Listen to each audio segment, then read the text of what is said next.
What is up, YouTube? High Definition Television. Eric Bauer, your intrepid host. Got another video. Holy shit. Not even 2 weeks into January. How's that for consistency? God damn. Thanks for all the response on the last video. The response to Metallurgy's review of The Return of Martha Splatterhead by The Accused, a very special and important album for me. Yeah, it was fun. I really enjoyed putting that one together, grabbing all the stuff that I talked about. For this one, I mean, you can read, right? You're all literate, I hope. God. Title, down below. Used bin pickups, 2025, my 25 favorites. We're not going to go into a lot of depth on all these, okay? I've got a stack of tapes, 7 inches, 10 inches, and LPs, mostly LPs. We're going to start with, let's start with the tapes, you know, and then we'll kind of work our way up to the bangers, to the gems. Not that these tapes aren't bangers. These are my favorite cassettes that I grabbed out of used bins in 2025. I kind of gave myself a little challenge here. So I have made, other videos in 2025, and I wanted to omit, maybe, stuff I've already talked about in videos. So we'll see how successful we are on that front. And this is just going to go from kind of like earliest bought to most recently bought before the end of the year. So why not go ahead and open up with Integrity's Systems Overload on Victory Records. There is the spine. This is the hard variant to find red shell cassette. I don't know. People tend to fall into two camps when it comes to the early Integrity material, whether they are humanity is the devil or systems overload. I love both. You got a sick J card in here. I can't pick one. Come on, are you serious? Why should you have to? Just fucking love both.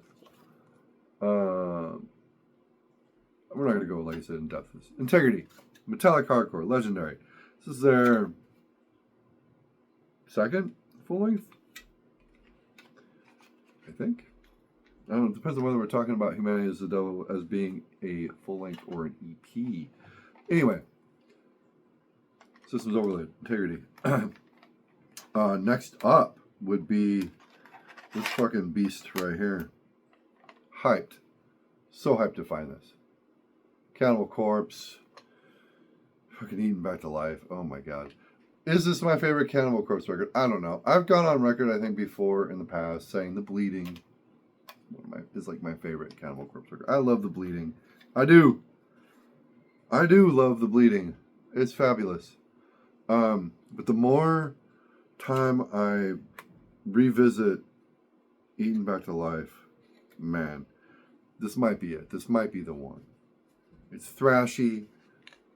It's got just the right amount of gory death metal in it. It's so good. And if you don't know it, have you been living under a rock? This has been... God, it's so good. If you don't know this record, check it out. You might like it. Maybe. Another find. I don't remember when I found most of these. That Integrity was like... early spring, Cannibal Corpse later in the year, these two even later in the year. Filthy Christians, Mean. It's funny, Marty Worm pulled this for, was it Metallurgy last Friday? Saying nobody talks about it. No, it was for the vinyl tag that I'm not going to do. Anyway, he said nobody ever talked about this record, and kind of going back, he's probably right. I don't know that I've ever seen this record get pulled in a VC video. So here it is again, second time in like a week. Mean, Filthy Christians, if you like Intense Degree, Impulse Manslaughter, Ripcord, Heretic, you might like Filthy Christians. And then probably of the cassette batch, this is my favorite. Love this album. Nausea, Crimes Against Humanity.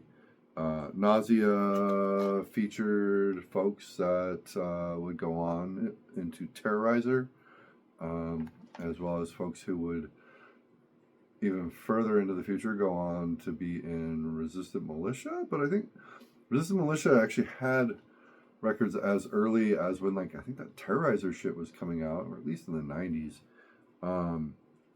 This is just fucking grinding, gnarly SoCal death metal. I hesitate to call it grindcore, to be honest. Wild Rags released this. It's fucking awesome. It's like, if you like Excruciating Terror or Terrorizer, you should probably like this Nausea record. It's awesome. It's dirty, it's filthy, it's savage, unrelentingly heavy, crucial. And this was my fourth favorite cassette pickup of 2025. So, that being said, let's move on to some smaller format vinyl, shall we? Okay. This is probably the most recent of the bunch here. Iron Age, The Way is Narrow.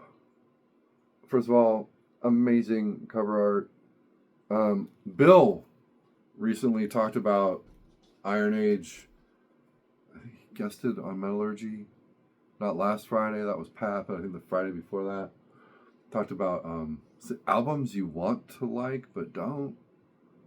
I don't remember. Something along those lines. This band rules. Everything I've heard of Iron Age, between the full lengths, the EPs, has been a crucial, almost 10 out of 10 material. The real joy here, well, not the real joy, is the fucking Flower Traveling Band cover on this album. God. It's so good. I should, off the top of my head, know the name of the Flower Traveling Band song. It's written here, but this typeface is, it's like Samoro Parm. It's so good. The first time I heard it, I believe it opened the movie Deadly Outlaw Rekka by Takashi Miike. And it's insane. It's a nutty, insane track, and Iron Age do it a lot of justice. Iron Age, of course, folks, involved with like that whole Texas scene, like Power Trip, Hatred Surge, Insect Warfare, that kind of shit. Another one, Yuppie Side. This is a random find, and man, I throughout the years have heard much talk of Yuppie Side, and never really investigated them. There's the back. This album was awesome. Just rad New York hardcore, underrated, man. More people should talk about this record. Killer artwork on the front there. Fistful of Credit Cards, killer. Roots of Scorn, killer. Envy, killer. I mean, every track on this bangs. What a rad find. Just super random. Didn't expect it. I have a lot of shit by this band, and one of those things that I don't have is a lot by this band is 7 inches, small format shit, like 10 inches, 7 inches. They have a lot of them out there. I've got several of their LPs. Drop Dead. Been listening to these guys. When did this come out? It's probably since this came out. My first experience with Drop Dead was like the 1993 self-titled album with the kanji on the cover. This 7-inch contains a lot of those tracks, but raw, more savage, more fucking hate-filled. This is awesome. Really hyped. This was cheap too. This was, again, I don't think any of these were bought on the internet. These are all local scores. Carol Ann, Score to Settle. Oh my God. vicious, just gnarly, bordering on like just like blackened, sludgy, filthy, metallic, hardcore. Carol Ann, We're Sick. Evil sounding shit. Especially for the time this came out and the fact that it's not a metal record. They have an unreleased album that was supposed to be a split with band Sea of Deprivation. I mean, here's the guys. Dude, look at that dude. Oh my god. Just an incredible sound, a collage of hatred and rage. So good. So apt for right now, I would say. Now, on the completely other end of the spectrum, this came out like 2011, I think. This is awesome. Psychic TV with the Thank You EP. This is a promo edition, I believe. It's the B-side. It's Thank You Parts 1 and 2. And this is just some acid rock, psych rock, neo-folk. It's so good. It's pretty upbeat too, actually. Yeah. Not much else to say about it. I mean, you should all have some familiarity with Psychic TV. This is killer. If you're ever trying to get into that neo-folk vibe, this should help you get there. It's rad. Cool find, not common. You don't see a lot of Psychic TV stuff, at least not the good shit. I managed to find a few this year, but this is probably the best of the batch of their shit. Now this was probably the piece de resistance of 7-inch fines for 2025. It is in an unknowingly sealed plastic sleeve, so I'm going to take it out of that. Talking about the Burn EP, original pressing on Revelation Records, the pink vinyl variant. There we go. There's the A side. Burn, hardcore band, New York. I was late to Burn, but a very early show for me. I say early, just meaning 90s. Was Orange 9mm opening for Sick of It All on the Sick of It All Scratch the Surface tour, which would have been like 92 or 93, like 93, maybe 94. Anyway, I saw Orange 9mm on that tour. Hilariously, Korn opened the show. It was their first tour ever. They sucked. Duh. Made a lot of skinheads angry. Anyhow, Burn I came to later. And this stuff is just, it's hard to explain, man. I mean, it's hardcore. It's got that familiar vibe. If you know that first Orange 9mm EP, this is very much in that vein. But it's like smart. it's like intelligent, which in some cases for me is not necessarily a selling point. In this case, it is. This is just really fucking tightly written, really well performed, hardcore. It's got a lot of emotional impact, a lot of socio-political impact. Excellent. And to find an OG at the price that I found it for, ooh, buddy, I'll tell you. All right, next up, not quite as small format vinyl. Oh my goodness. Infest. This is a 10-inch reissue of the Mankind. I think it was 7-inch. This has that album on it as well as some bonus tracks.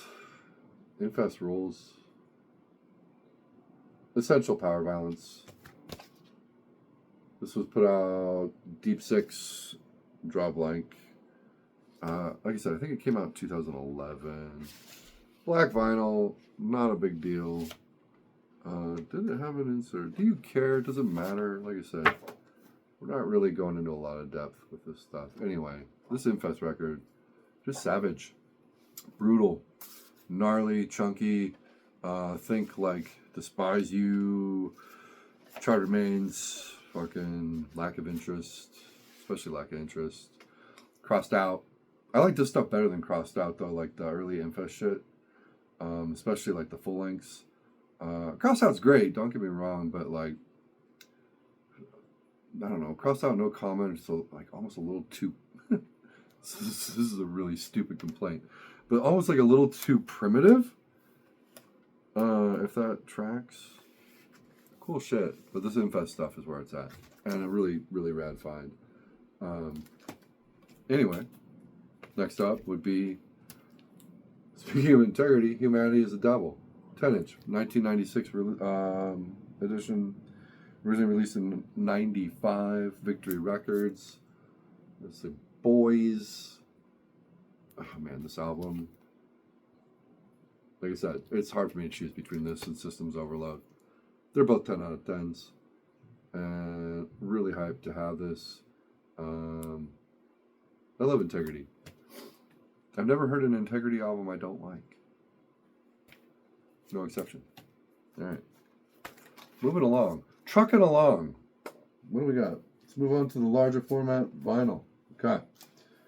This was a bargain bin find from 2015. And that would be this double. Actually, it's a 3-sided double LP. Amber Asylum. Sin Eater. Boom. Oh, can you read that?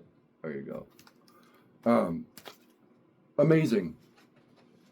And to find this in the fucking bargain bin? Oh my goodness. Came with printed inner sleeves. They're really big. So it's in just like some standard shit right now. I'm going to show you all this because it's cool. Pay no attention to the screaming cat in the background. Poster of the group. This is a band that I've been listening to for probably the course of like, oh man, I don't know. Relapse/Release Records put out the second Amber Asylum album back in the late 90s.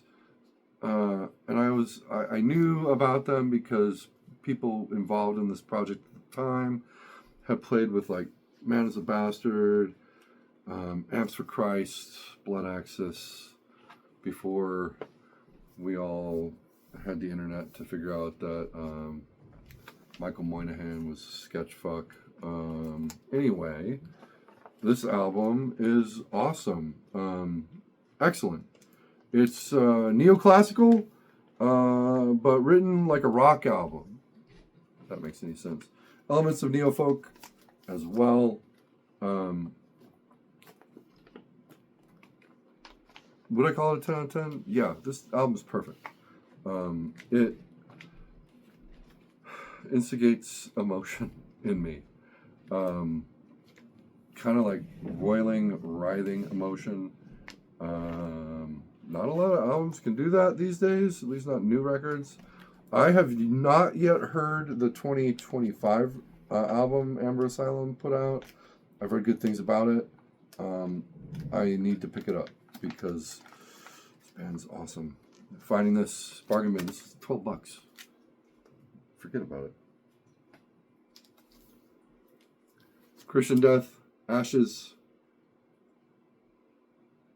This variant. Oh man, this record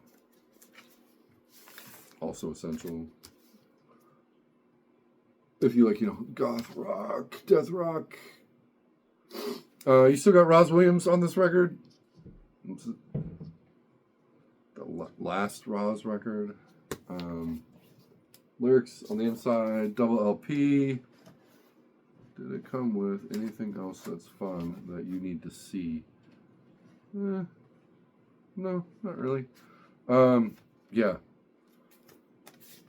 Incredible death rock from 86? 85. 1985. Fucking rules. Is it my favorite Christian Death? No. Well, it's close.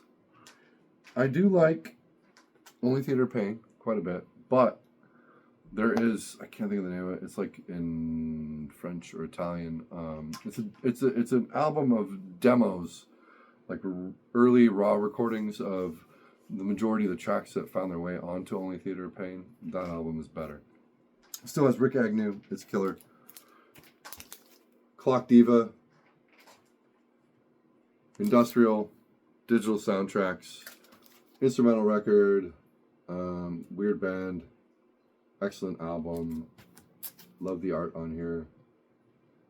This is like a 10 out of 10 as well. This was an all-time industrial record for me, and finding this was, I was pretty elated about it.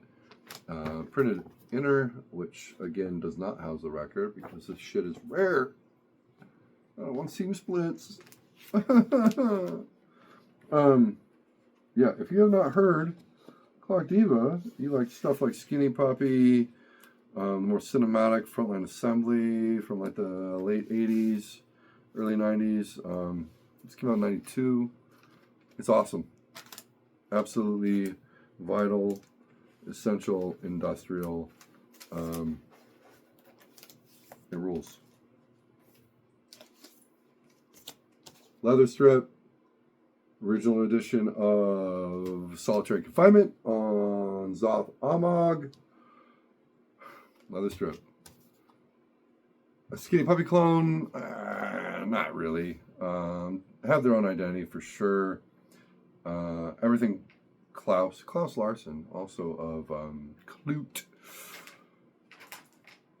Yeah, probably influenced quite a bit by Skinny Puppy, but he did his own thing. Very much more dancey than Skinny Puppy, but just as pissed, just as demented and deranged. Killer. I talked about this one, and maybe not on my channel, but I know I talked about it at some point somewhere. Meta by Pink Turns Blue. Love this album. If I were to do a top 10 goth post-punk albums of all time, this would be on there. I feel like this record, and probably the one before it as well, which is also great, but I don't think it's as great. Without these records, bands like My Dying Bride, Anathema, or even Once Paradise Lost kind of went gothy, wouldn't exist as we know them. This came out in 88, and it is dour, depressing, good shit. Loved finding this was a treat. Hyped.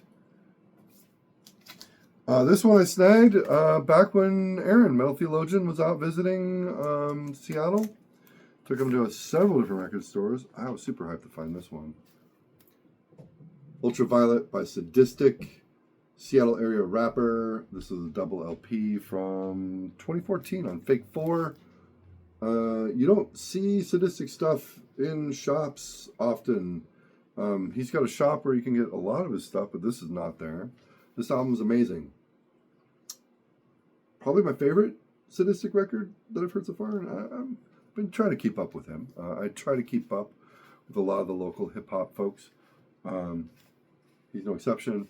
You've got guest features from Nacho Picasso on here. Child Actor. Idea. This is killer. Super good. I got a cat losing his mind. I don't know.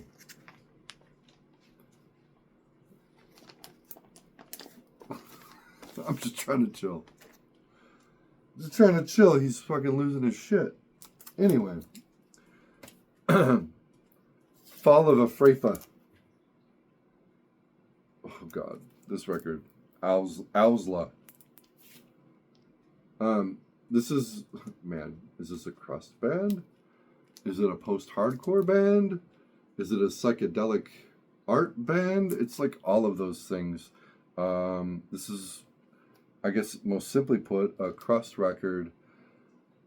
It's part of a trilogy of albums that Follow the Fave put out, based around the Watership Down novel by Richard Adams. Heartbreaking, just devastatingly crushing book, emotionally draining, and they translate that to LP. But whereas the book itself is mostly just like kind of gut wrenching, this is cool because they kind of translate that feeling, but they also emote a lot of positivity, hopefulness, grandiosity through this album. It's really compelling. It's good as fuck. This is a perfect record, and these things, never see them. So finding this, I did a little dance, and I didn't even look at the condition of the records. I should have based off of how it was priced, but it was reasonable. I didn't have to mail away for it, so hyped. This one I've been after for a long time too. Crom. Cocaine Wars, 1974 to 1989.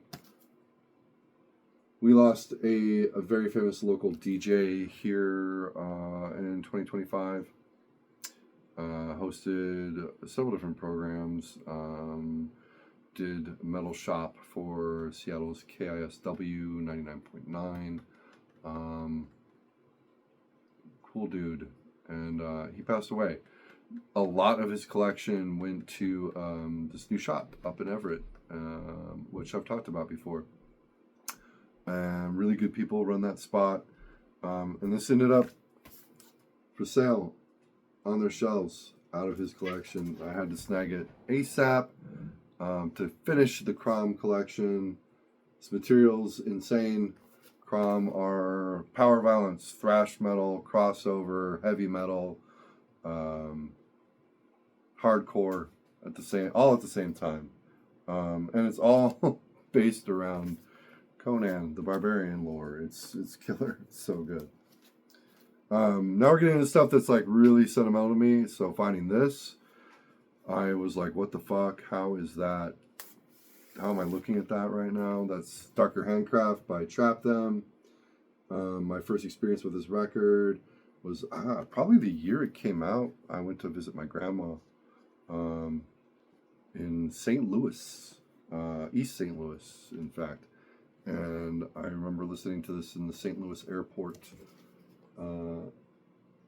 That's Justin Bartlett artwork, R.I.P. Dude was a legend. His artwork is fucked up. This album is killer. It's so good. It's so dark and just depraved and chunky and groovy.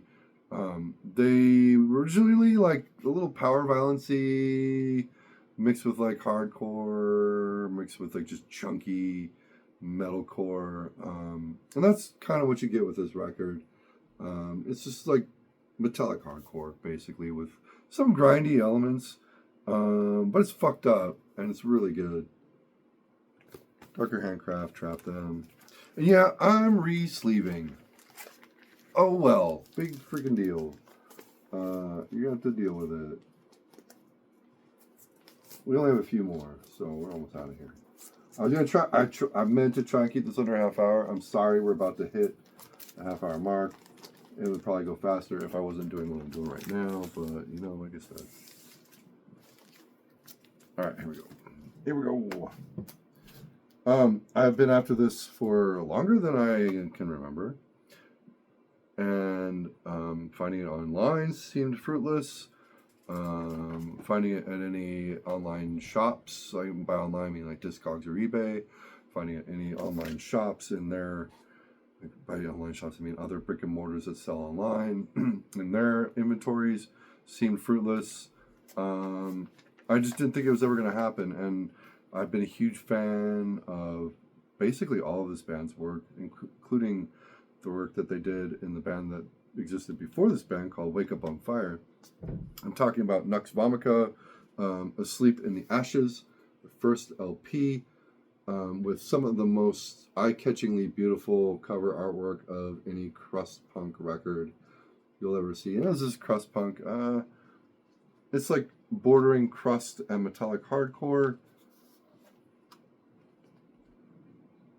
And this is an epic, beautiful album, double LP. I can't really intelligently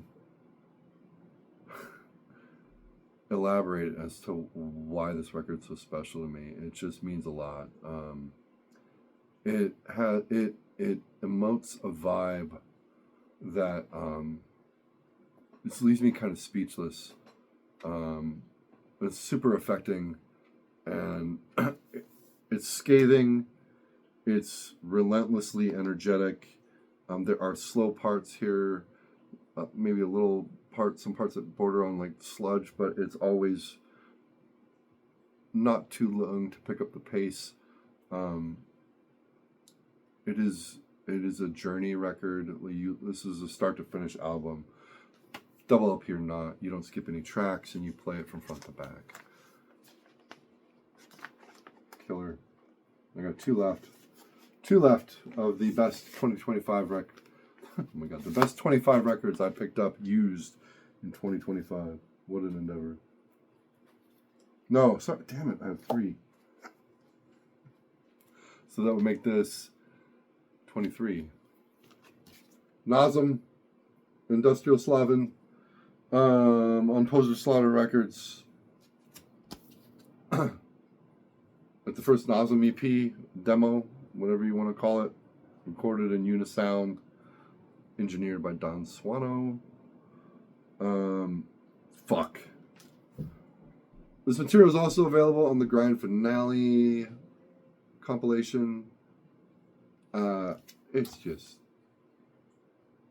It's like, imagine what they put out through Relapse, like the first few records, but even more raw, even more intense. This is just some of the best grind you're going to come across. Killer, 94, Swedish grind. Rules. That was cheap. That was like a $15 find. One of my local spots. Okay. Now we're getting the top 2. Number 24. Slayer, Rain and Blood, Gold Stamp promo, Def Jam, 1986. This was a find.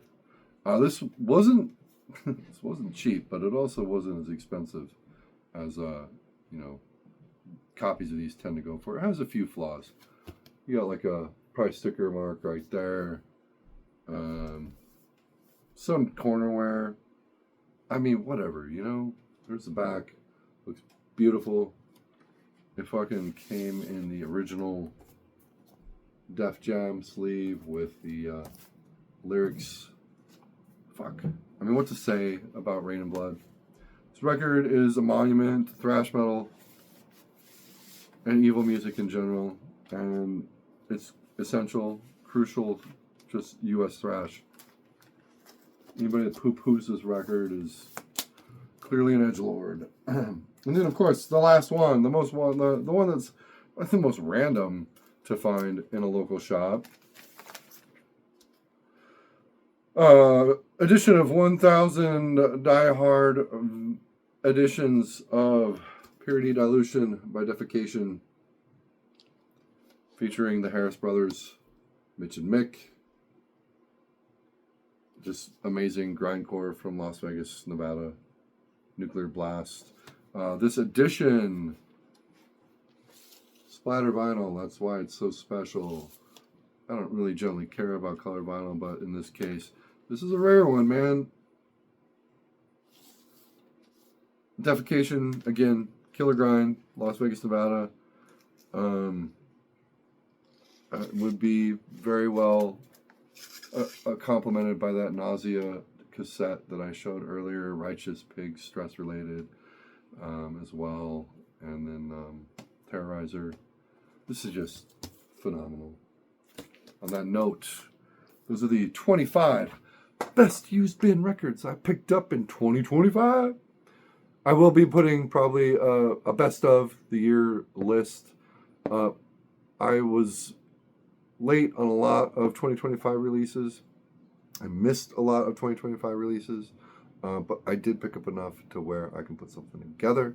So, comment down below. Let me know what you think. Let me know what you've heard. Let me know what sounds cool, what looks cool, what you'd be stoked about out of that pile.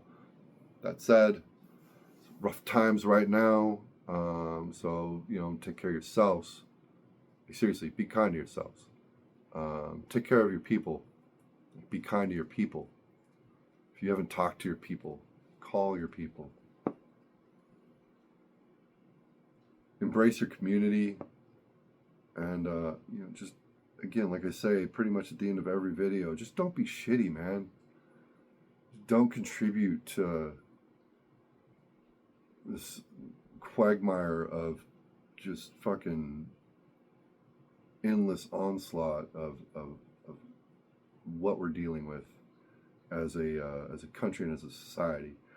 As a community, we should be coming together and supporting each other and fucking providing an outlet and providing joy in the form of music. Hippie shit aside, be real, take care, and I'll see you in the next.